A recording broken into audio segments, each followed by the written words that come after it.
We're about to head up the mountain, and along the way, we'll talk about why meditation can make you feel bad. All the way to the top, and take you along the journey with us.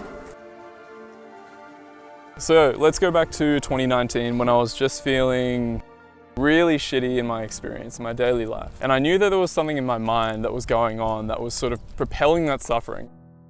I booked myself in for a 10-day Vipassana meditation retreat, the Goenka retreat, complete silence for 10 hours a day for 10 days. Day 1, settling in, developing concentration, getting really focused on the mind. Day 2, day 3, day 4, then it starts bringing up a lot of repressed emotions. But what happens is you then go back out into daily experience, daily life, or outside of the meditation sit, and doubt comes in, doubt creeps in. Am I doing it right? I feel like I can't handle this, there's just too much coming up. Reintegrating back into daily life, I remember it was probably the hardest experience of my life.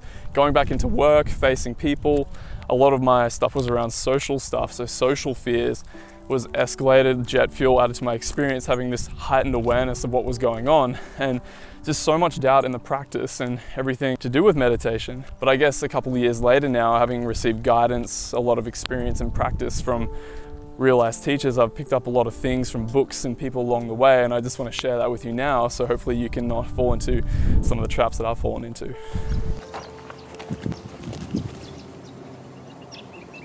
Okay, so the first thing to realize is that the whole process of emotion coming up and making you feeling worse is actually extremely normal. There's so many references I can draw upon. Like Culadasa in his book, The Mind Illuminated, writes about how essentially we experience emotional purifications in deep focus meditation. It's almost like you're giving the body a permission slip to bring up all of that unsurfaced and unaddressed material to the surface for you to finally look at and delve into and examine. And it's necessary for them to come up so you can actually see what's obscuring pure conscious awareness moment to moment. And Adyashanti, another incredible teacher, he essentially writes about how during his awakening process, he went through this almost like relentless self-inquiry when those emotions, like Culadasa describes, come up. He was almost delighted for it to happen because he would then go to a coffee shop and write down, basically explore that view fully and completely of what that emotion's trying to tell him, of what that thought pattern is trying to tell him. And the teacher, fucking ants, God.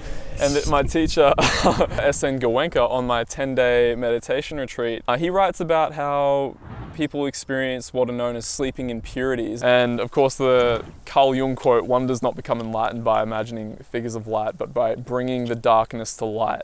So all of this sort of stuff is well documented. It's an extremely well documented area that we know is necessary, that our doubtful mind basically sometimes just needs to hear over and over again until we just really get it, that okay, I know I might be losing my mind with all this stuff. It might feel like that, but at the end of the day, it really is very normal.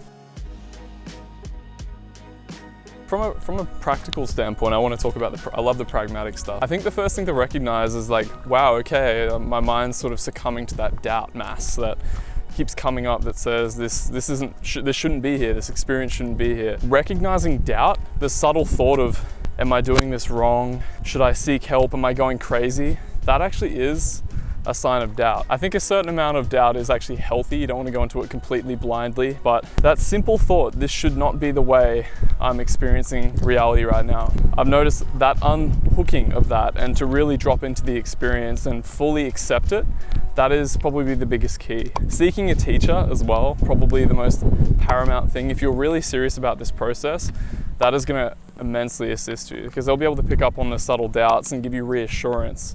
I think reassurance, probably the most important thing you can get when you're feeling so torn up and feeling like intense contractions from these emotional purifications as they come up. And also get yourself a girlfriend so you can have cuddles.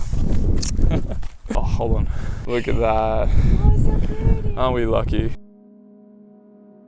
Joining a community, joining a Facebook group. There are so many Facebook groups out there. Studying frequently, reading up about the normality of this sort of stuff.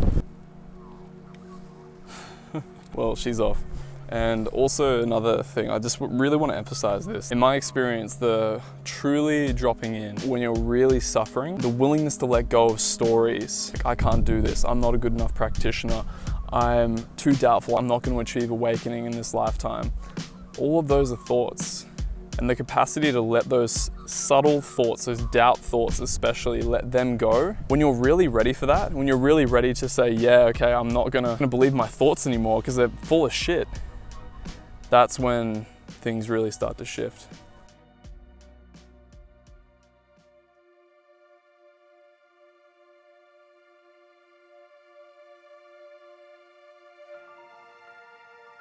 What I've come to realize, if I take myself back to 2019 when I was feeling the worst that I've ever experienced in my life, hands down, contraction, having even suicidal thoughts, it was all extremely necessary to go through because it was fuel for the inquiry. It was fuel for investigating experience.